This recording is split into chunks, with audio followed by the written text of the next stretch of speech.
So it's Halloween, and I've never felt worse. I know that Alan needs me, but maybe he's found out the truth already. Maybe he's moved on. Maybe he's figured out that I'm not the girl for him. I need help determining a plan about what to do. Alan's uncle, Barry, passed away a few days ago. I'm still FB friends with his mom. We haven't messaged or anything, but we didn't block each other either. She posted Barry's obituary, so I know that the wake is tomorrow, and the funeral is on Saturday. I always went to Alan's hockey games. I'd usually sit with the other girlfriends, and we'd talk about our guys and how special our relationships were. Some of the girls would gossip about the team and school. I always found it a bit exhausting. Over the years, girls would come and go. Some were nice, some were not. I always tried to be the cheerleader, keeping everyone focused on supporting the team. It didn't always work, though, because not everyone likes that sort of thing. Alan's mom would usually be there. She'd hang out with the other parents most of the time, but sometimes she would sit, by herself, in a separate section of the stands. When she did, I would join her, and we'd talk a bit about my parents and Alan's younger brothers. Just small talk, never anything serious. She was always very uptight and never took her eyes off of the game and Alan. She would smile and sometimes give a little fist pump when Alan scored or cringe, and it looked like she was ready to jump out on the ice when Alan got hit. That was about all of the emotion I ever saw from her. Barry would eventually join us at those games. I'm pretty sure that Alan's mom just wanted to keep her little brother to herself. But he also usually smelt a bit skunky, if you know what I mean. So she may have just been saving herself from the judgment of other parents by sitting in another area. Barry, and Deck for that matter, looked like rock stars. They both had long flowing hair that hung past their shoulders. They both had a stocky, bodybuilder kind of build. Not athletic, but obviously strong. Barry had blonde hair and eyes the same color as Alan's. They were friendly eyes, though, not piercing, if that makes any sense. When Barry was at the game, everything was just more exciting. He'd stand and cheer whenever Alan had the puck. He'd run around high-fiving everyone when the team scored. He'd bang on the safety glass when the refs missed a call. He just uplifted everyone around him. I liked him a lot, and he will be missed. Alan will be destroyed, though. I know how he's going to react. He'll bury his emotions deep down. He'll do his best to bottle them up. He'll stop sleeping and eating. Then, sooner or later, he'll get sick. I don't think his family will be able to help because they will be hurting just as much. I need to break no contact and help him through this. The above was written today, and I'm posting to get thoughts on how I should go about breaking no contact. I'm thinking about just messaging Alan's mom and asking if she would be okay with me joining Alan and them at the wake. I'm open to better ideas if you have them, though. The rest of this post is just where I'm at in working through my whys. I'll post more when I update tomorrow. I'm ready to own my crap with him. It's just that tomorrow won't be the day to do it, assuming he hasn't moved on already. I'll probably ask him out on a date for later next week. I guess we'll see. You know how when COVID shutdowns happened, everyone's life became upended. Weddings were canceled or delayed, vacations were ruined, my own graduation was delayed. That's kind of what happened to my life plans when Alan came home. Now don't think I'm a whiny baby here. That's not the case. I just never took the time to work through my own thoughts and feelings about it because I was too worried about comforting him and protecting our relationship. That is one of the conclusions I've come to with the help of counseling. I know that is vague, so let me explain. Alan was always one of, if not the, best players on the ice. He literally started playing semi-pro hockey when he was 16. He was playing for one of the strongest teams in the league and playing against men. By men, I don't mean your average 20-year-old. I mean guys that are built like gorillas, can skate as fast as gazelles, and are as mean as hyenas. His first-year program had him listed as 6'1" and 170 memes. I don't think he weighed that much, LOL. I used to listen to scouts talking about him, and it was always fast, intelligent, and aware. Those were his strengths. They'd always talk about him growing into his height, but he definitely didn't start that way, and his first year was punishing. He never complained, but his coach didn't have the time or inclination to integrate him into the lineup when he was being pressured to lead a championship team. He was traded at the deadline and started to thrive with his new team. I gave a little cheer when his old team bowed out in the first round of playoffs. His age 17-18 season was a big one. It was his first opportunity to be drafted that next summer. He played really well, and his agent figured that he would get drafted somewhere in rounds 3 to 6. He wasn't a first-round pick, but he was considered valuable. That's what I was told. Everything went downhill when he went to our country's national program camp. He'd been going to these camps since he was 14. Basically, the top 50 or so players of that age in the country get invited to a super camp where they get access to the best coaches, trainers, nutritionists, and counselors in the country. Alan used to have to fill out monthly reports. I'd help him sometimes, just communicating his actions and where he was with the plan. At this camp, one of the doctors noticed something and had Alan go through some tests. The MRI confirmed that he had a pretty big brain bruise. It was explained to Alan and Alan's parents as a untreated concussion issue. That's how he described it to me.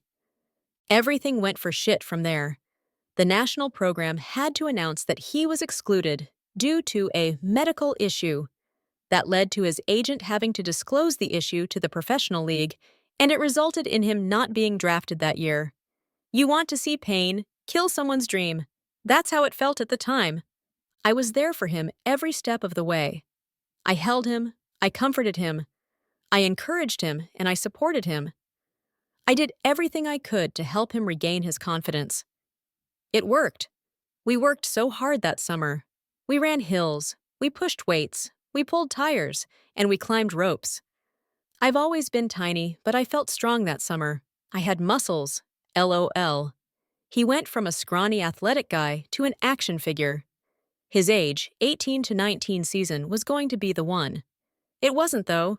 Everyone, meaning his team, his agent, the national program, and professional teams, were invested in Alan's health. Sounds great, but it wasn't. Alan was the best player on the ice that season when he played. The problem was that he had 4 concussions that year. Each time it happened, he was off the ice for longer and longer periods. He had almost made it to the end of the season when the last one happened. His dream was over. I tried so hard to convince him that it wasn't. Winners never quit and quitters never win. That's what I tried to tell him. I've now realized that I didn't truly listen and respect his thoughts and feelings at that time. I remember the day so vividly now. He planned a day trip to a waterfall. The drive was 2 km each way. The hike was 4 km each way. It was going to be a long day. We got there around noon, no one else was there, and it was incredibly gorgeous. We sat down for lunch, and he looked at me and said, "I'm quitting hockey, Chris." That really stunned me. I was chilled by the statement. All I could say was, "Why would you give up on your dream when you're so close?" I was caught off guard when he chuckled. It made me mad a bit, to be honest. He asked, "What is our dream, Chris?" I straightened up, looked him in the eye, and said, "The dream is for you to continue to kick ass on the ice and become a professional ass kicker." I'd been working on that for a while to try and motivate him. I was pretty confident that it would work. I thought it did when he looked at me and said, "That was a child's dream. My dream, and I hope it is our dream, is to be sitting on our patio, watching our kids and grandkids playing games in the park." I hugged him and said, "Hells yeah, baby. Call me whatever name you like, I deserve it." But I took that as saying that he'd continue working towards healing and becoming a professional hockey player. I definitely didn't take it as, "Hey, if I continue to play hockey, I may not be around much longer." Yep, I'm a dumbass. It was when he enrolled in university that I realized he was not going to play hockey anymore. I accepted that he was serious about moving onwards towards a different career path. The whole, because he wanted to be around to raise grandkids with me, still wasn't on my radar. Yep, dumbass. I figured out why I was lying to him, but before we address that, I have a story that all of my friends have been laughing at me about. It is a bit absurd, but I'm hoping it becomes one of those love stories that couples always share. So everyone knows that I hunted down and landed this 13-year-old tall, lanky, curly brown-haired, piercing blue-eyed hockey player because I'd been crushing on him since he was 10. What I didn't realize is that when he stopped playing hockey, I got a bit resentful. We'll talk a little more about that later.